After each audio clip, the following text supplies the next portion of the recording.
નમસ્કાર મિત્રો, આજે ધોરણ 10 નું અંગ્રેજીનું પેપર લેવાયું હતું, જેમાં વિભાગ સી જોઈએ. વિભાગ સી માં ફંક્શન આપેલા છે. તેમાં 33 number per the temple that is located in my village is very famous. અહીં પ્રોસેસ નથી, કન્ડિશન નથી, મેનર નથી, આપણને સીધું ડિસ્ક્રાઇબિંગ પ્લેસ જોવા મળે છે કે માય વિલેજ એક પ્લેસ છે, એટલે પ્લેસ જોવા મળે છે. પછી if you rich there on time, if you rich there on time, સીધું જ કોઈ જોવાની જરૂર નથી, ઇફ દેખાય એટલે કન્ડિશન નહીં આવે. એના પછી ત્રીજો પ્રશ્ન છે, ખેવના સ્પીક્સ સો ઇલોક્વિટલી.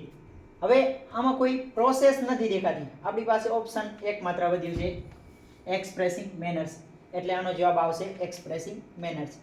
એના પછી પ્રશ્ન નંબર 36, જેમાં પણ ફંક્શન છે, ઇન્ક્વાયરી એઝ નેચર. ઇન્ક્વાયરી એટલે મિત્રો ફરજિયાત એમાં પ્રશ્ન ચિહ્ન હોવું જોઈએ અને પ્રશ્ન હોવો જોઈએ. આવો એકમાત્ર વિકલ્પ તમને જોવા મળે છે, જે છે વેર ઇઝ હી. અને તમે વાક્યની રીતે પણ જોઈ શકો, I have come to meet Henik. હું હેનિકને મળવા માટે આવ્યો છે. વેર ઇઝ હી, તે ક્યાં છે. એટલે સીધો જવાબ નીકળશે ઇન્ક્વાયરી એઝ નેચર.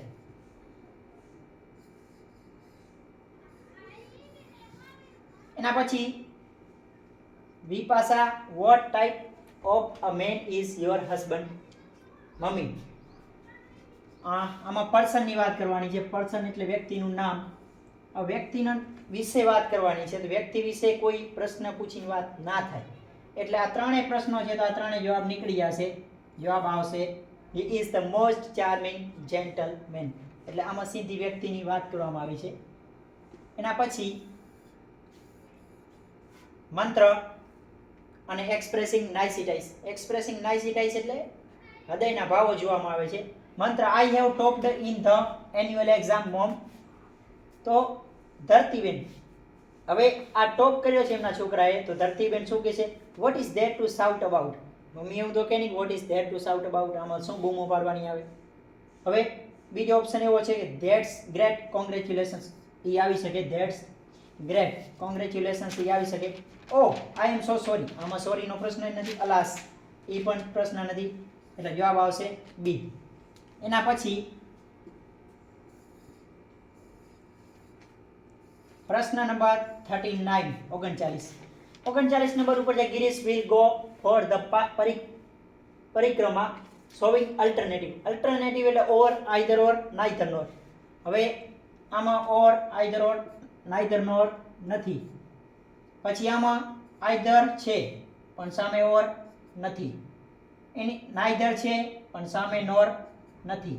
એટલે જવાબ આવશે બી, આઈધર ઓર. એના પછી માહી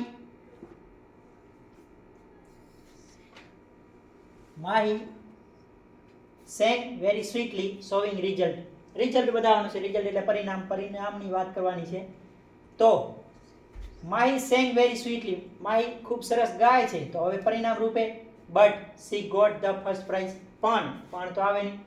ઓલ્ધો, ઈ પણ કોન્ટ્રાસ્ટ માટેનો શબ્દ છે. ઓલ્ધો, બટ અને બીકોઝ એ કારણ માટેનો શબ્દ છે, પણ આપણે પરિણામ આપવાનું છે, એટલે therefore she was given the first price.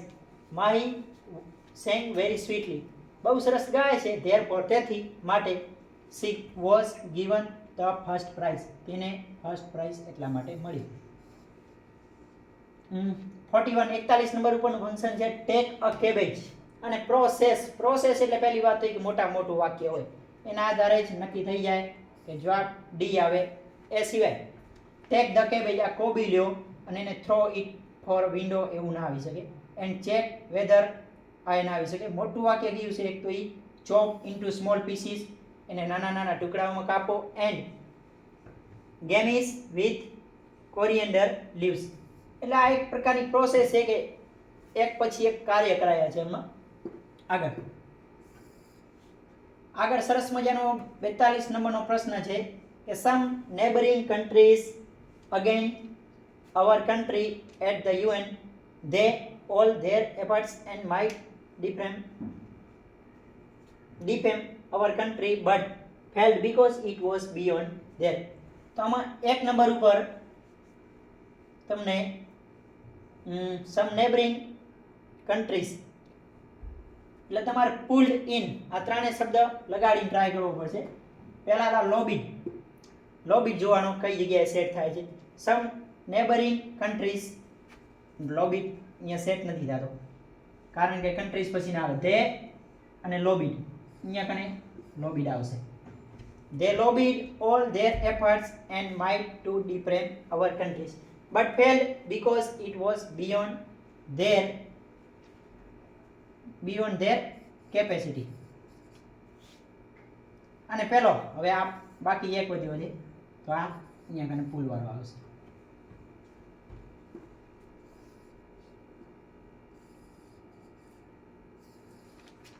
એના પછી આ ડ્રેડફુલ એટલે એક રીતે કહી શકાય ડરાવનું.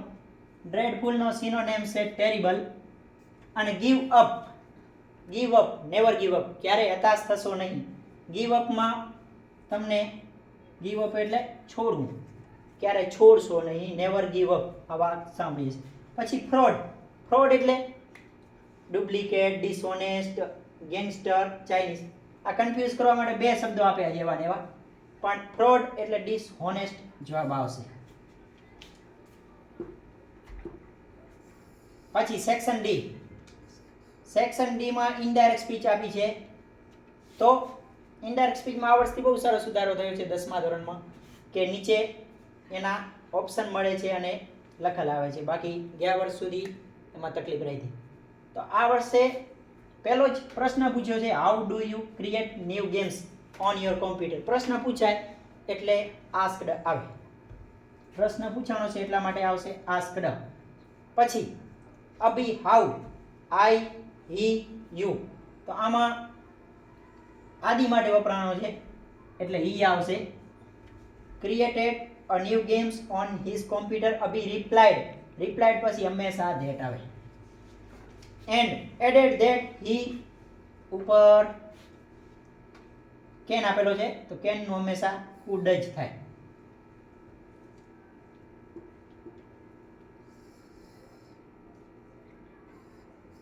પછી સરસ મજાના કંજંક્શન આપેલા છે. કંજંક્શન એટલે એકબીજા વાક્યોને જોડવા માટે એક શબ્દ વાપરવાનો. Go to the grocery store. Grocery સ્ટોરમાં જાઓ અને ગેટ મી સમ કોફી પાવડર. હવે આમાં ગ્રોસરી સ્ટોરમાં જાઓ અને પાવડર લઈ આવો એ સેટ થઈ શકે. પણ પાવડર લઈ આવો એ સેટ ના થાય. માટે પાવડર લઈ આવો એ સેટ ના થાય. એટલે only one and only answer and આવશે. એના પછી the boys knew who had done the mischief, they kept mum. The boys knew who had done the mischief. આ ગલતી આ ભૂલ કોને કરી છે એ બોયસને ખબર હતી. they kept mum એટલે શાંતિ. તેઓએ શાંતિ જાળવી રાખી. છતાં આમાં છતાંનો ભાવ આવે છે તો. એના પછી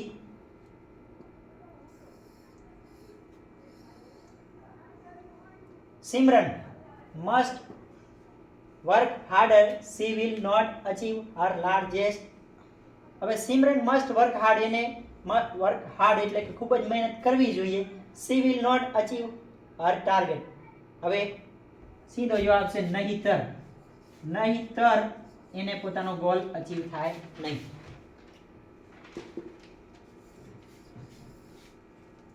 એના પછી Damya was on hiking trip. When, while, since when. આમાં ત્રણ શબ્દો આપેલા છે તો આમાં while આવશે અને બીજો walking ધો through અને through ત્રણ આપેલ છે જેમાં ધો મળી બેટન ધો આવશે. એના પછી he slept off તો એમાં slept off આવશે. આગળ જોઈએ the principal ordered આ પેસિવ વોઇસ છે જેમાં કર્તાને કર્મની જગ્યાએ અને કર્મની કર્તાની જગ્યાએ લઈને બનાવવાની હોય છે. એના પછી એકદમ ઈઝી સહેલું, આઈ નો હેન્ડસમ બોય અને સિંધુ કરેલ છે I no a beautiful girl. તો આ એકદમ સહેલો, જે પ્રાઇમરીનો છોકરો હોય ને એ કરી શકે તેવો સાવ સહેલો પ્રશ્ન નાખેલો છે. I know handsome boy he likes to talk about himself. તો હીનું શું થાય? She. Likes to talk about himself, himself નું હરસેલ્ફ, હીનું સી. કીપ હિઝ નું હર. એટલે આ સીધા 2 માર્ક્સ રોકડા મળે એક્ઝામમાં. એના પછી select the question underline word. આ WH ક્વેશ્ચન એટલે કે આમાંથી કયો WH ક્વેશ્ચન આવશે નક્કી કરવાનો છે.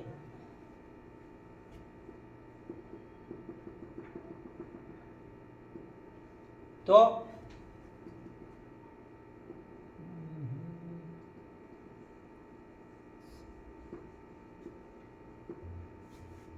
આમાં how can the cuckoo create a variety of sound.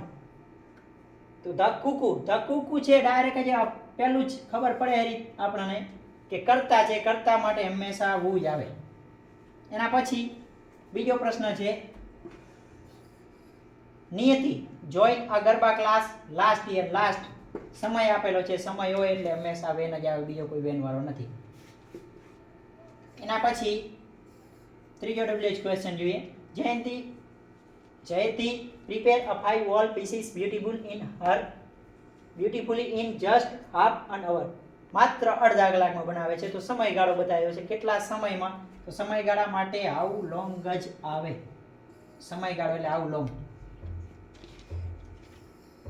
પછી સેક્શન ઈ સરસ મજાના નિમંત્રણ પૂછાણા છે. સેવ ધ એન્વાયરમેન્ટ, નાના હતા ત્યારથી સેવ ધ એન્વાયરમેન્ટ ઉપર તો નિમંત્રણ લખતા જ આવ્યા છે.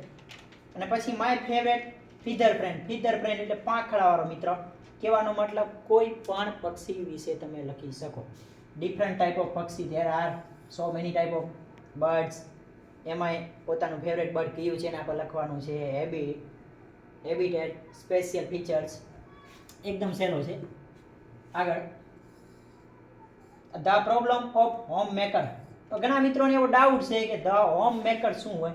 પણ હોમ મેકર એટલે સીધી વાત છે, તમારામાં પાઠ આવે છે મધર વાળો, મધર આ પર્સન વુમન. આ મધર હોમ મેકર એટલે તમારી મમ્મીની વાત થાય કે મમ્મીના જીવનમાં પ્રોબ્લેમ, સમસ્યા શું આવે, સવારે વહેલું ઉઠવું, આ બધાને તૈયાર કરવા, નાસ્તો બનાવો, એ દરેક સમસ્યાની વાત કરવાની છે. બાકી આ નિબંધ મમ્મી ઉપર જ પૂછાયો છે. હોમ મેકર એટલે માતા. એટલે આ મધર વાળો જ નિબંધ છે, પણ જરાક ફેરવીને પૂછેલો છે.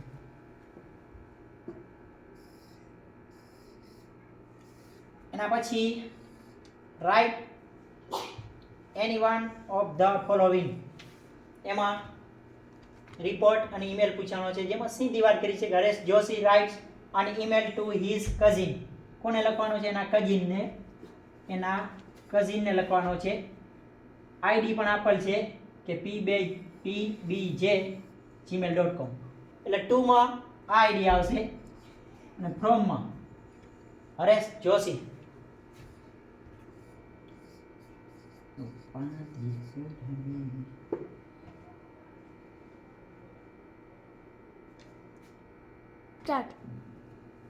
પછી દિવાળી સેલિબ્રેશન 14 વર્ડ્સ. એમાં વિષય પણ ક્લિયર કરેલો છે કે વિષય સેલિબ્રેશન ઓફ દિવાળી. આ વિષય પર નિબંધ લખવાનો છે. દિવાળી સેલિબ્રેશન પ્લાનિંગ કરવાની છે, એના પર નિબંધ લખવાનું છે. નિબંધ નહીં, સોરી, ઈમેલ લખવાનું.